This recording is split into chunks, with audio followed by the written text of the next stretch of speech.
Hello les amis, j'espère que vous allez bien, que tout se passe bien dans votre vie. Je viens ici parce que bon, j'ai un petit peu de temps, là, je suis tout seul à la maison, donc j'ai le temps, il n'y a pas les enfants, donc j'ai le temps de partager la parole de Dieu et de vous encourager à croire au Seigneur Jésus-Christ en ce que je crois. C'est, pour moi, c'est fondamental dans ma vie, ça a changé ma vie. En bien, hein, bien sûr, hein, sinon je ne serais pas resté chrétien, hein. À chaque fois qu'on suit le Seigneur, il peut que nous arriver des bonnes choses. C'est impossible qu'il nous arrive des bonnes choses. S'il nous arrive des mauvaises choses, c'est temporaire et ça a toujours une raison particulière. Donc je vais vous encourager à partager la parole de Dieu et à croire qui est Jésus, qui est réellement Jésus. Voilà, donc là j'ai un passage de la Bible qui est très intéressant justement parce que nous croyons que Jésus est Dieu. Et quand je lis ce verset-là, qui se trouve dans Matthieu 14, verset 33, ceux qui étaient dans la barque vinrent adorer Jésus et dire, tu es véritablement le Fils de Dieu.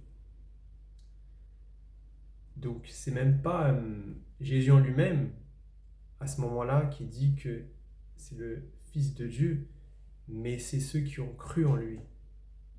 C'est ceux qui ont mis leur foi en lui, qui ont vraiment cru qui il était. Parce que, voilà, quand tu mets ta foi au Seigneur Jésus, la révélation, c'est lui qui te l'a fait, directement. C'est pas seulement dans la lecture. La révélation, ça se fait entre toi et lui directement. Et je vous encourage vraiment à savoir qui est réellement Jésus. Cette personne qui est impossible de détester Jésus. Je ne comprends pas comment on peut détester Jésus, c'est pas possible. Car c'est la seule personne au monde qui n'a jamais péché. Donc comment on ne peut pas aimer une personne qui n'a jamais péché? C'est impossible. Après, croire en lui, croire en ce qu'il est, à ce qu'il a fait, c'est peut-être autre chose. Mais si on croit qu'il n'a jamais péché, alors là on est obligé de succomber. Comme moi. Moi, voilà, pour moi tout le monde était pécheur, le péché faisait partie de ce monde et réellement il fait partie de ce monde. Je pensais, pour moi c'était normal, avant que je connaisse Jésus, pour moi c'était normal de pécher, de vivre dans le péché, mais depuis que je l'ai rencontré, j'ai vu que c'était pas normal de vivre dans le péché et de nuire à la vie des autres et à la mienne aussi. Et voilà, après, je crois aussi, par la grâce du Seigneur, je crois que nous allons vivre éternellement. Voilà, ça aussi c'est un objectif, de vivre éternellement, que ce que nous fondons sur cette terre ne va pas s'en aller quand nous allons mourir. Au contraire, elle va rester, mais pas que dans ce monde, mais dans l'au-delà. Toute la famille qu'on a créée, nos enfants, nos parents, le Seigneur Jésus, on va tous se rencontrer, si Dieu le permet, dans l'au-delà, dans dans la vie éternelle comme je le crois. Et c'est un monde, je crois que c'est un monde où il n'y aura aucun péché. C'est ce qu'on veut, non? Éradiquer le péché. Moi, c'est ce que je veux. On sait que le péché, c'est la chose qui fait du mal à ce monde. C'est l'unique chose qui fait du mal à ce monde, c'est le péché. Nous savons. Tout le monde sait ce que c'est le péché. À l'intérieur de nous, nous savons ce qui est bien ou ce qui est mal. Maintenant, est-ce que nous allons reconnaître? Et c'est que quand on accepte Jésus qu'on reconnaît le bien et le mal.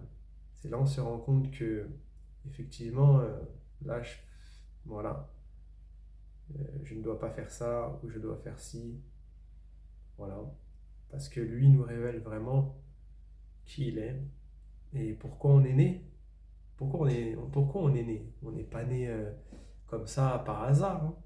On a tous un objectif, comment on dit, une destinée. On a tous une destinée particulière. On n'est pas né par hasard juste pour vivre. Non. Et justement, quand on ne croit pas au Seigneur, c'est là où bien souvent, c'est là où on vit justement simplement pour vivre et ne pas espérer à l'éternité. Vivre simplement ce qu'on a ici sur terre et un point c'est tout. Je ne crois pas. Je ne crois pas en ça. Je crois vraiment que ce que l'on construit ici sur cette terre, c'est simplement un début. Et que c'est pas possible qu'on vive peu de temps parce qu'en réalité la vie d'un homme c'est très peu. On sait très bien.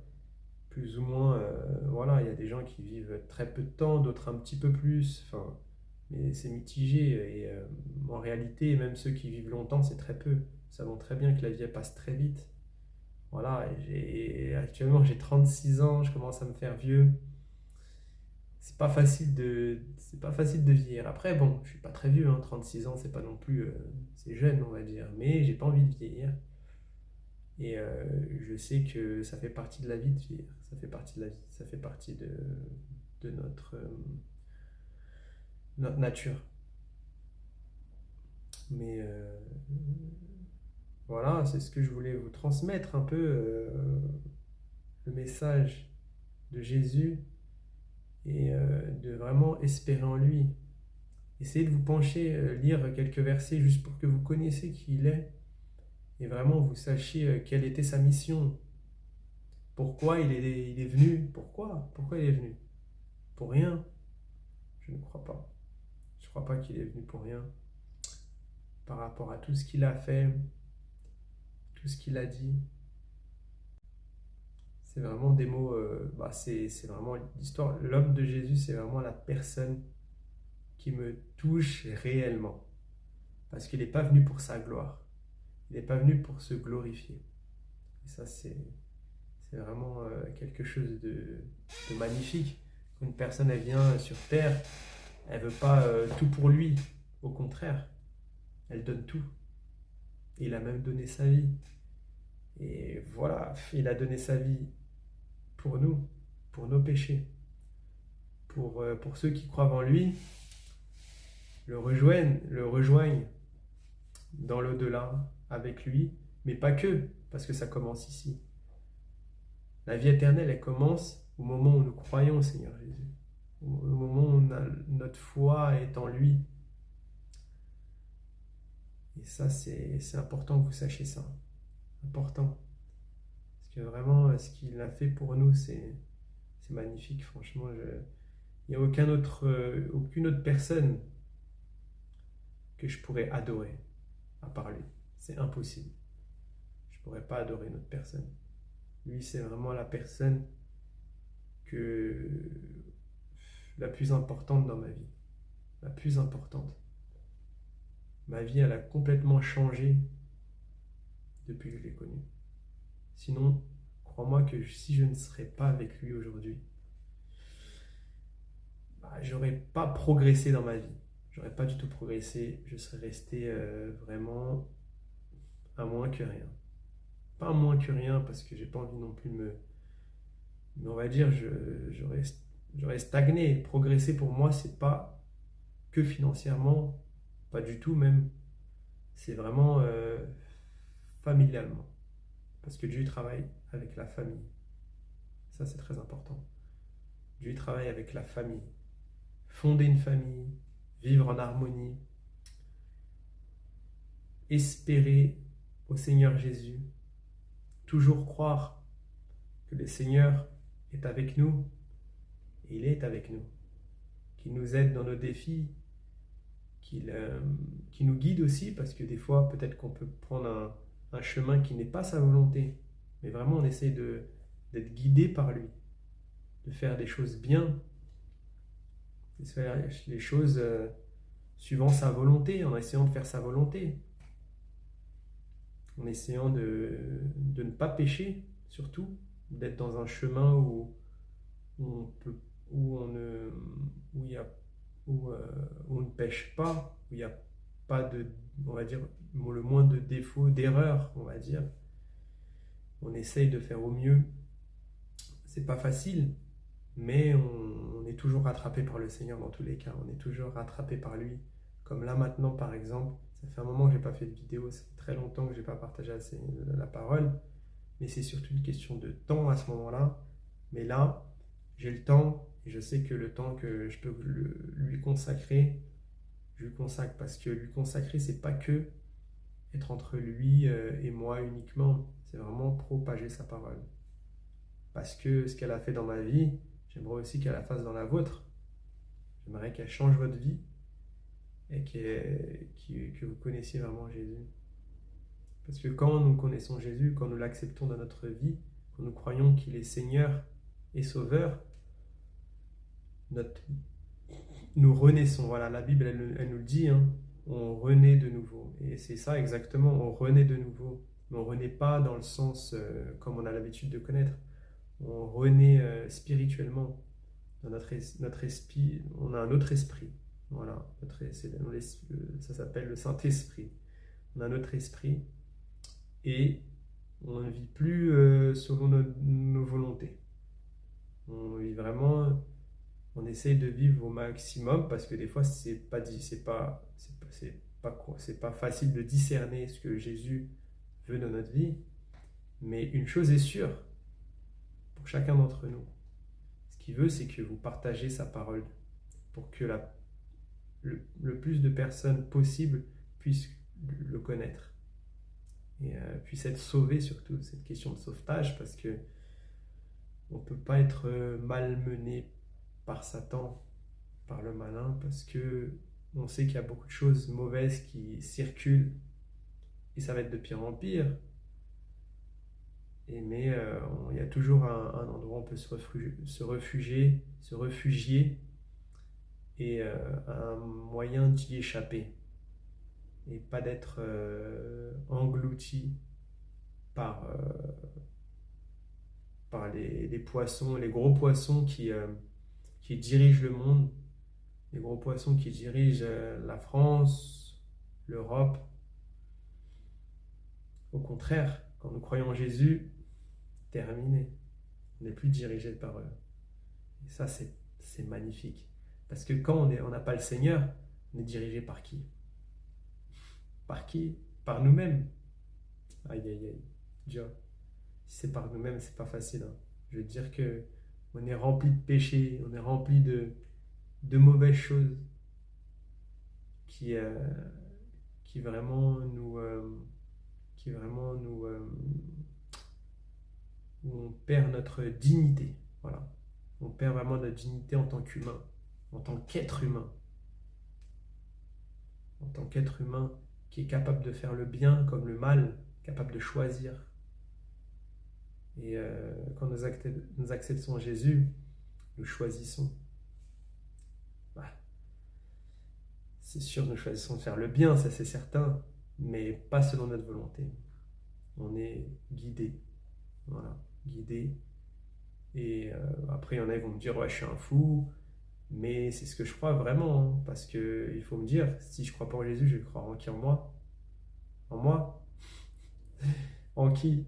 Je crois en qui si je ne crois pas en Jésus? Qui peut changer ma vie à part lui? Qui peut changer ma vie? Si je ne crois pas en lui, les seules personnes qui vont changer ma vie, ça va être les personnes en qui je vais croire à part Jésus, ils vont changer ma vie en mal. En mal.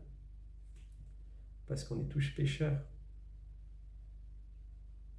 Et c'est seulement le Seigneur qui sait ce qui est bon pour nous ou pas. Après, il y a pas mal de questions qui peuvent se poser pour nous, chrétiens, pour ceux qui croient au Seigneur. Est-ce qu'il faut... voilà, j'aimerais bien aborder ces sujets. C'est des sujets hyper importants. Enfin, importants. Pas importants, mais c'est bien de clarifier les choses. C'est pas un sujet très important. Parce que ce que je voulais dire, c'était... Est-ce que c'est permis de manger du porc, par exemple?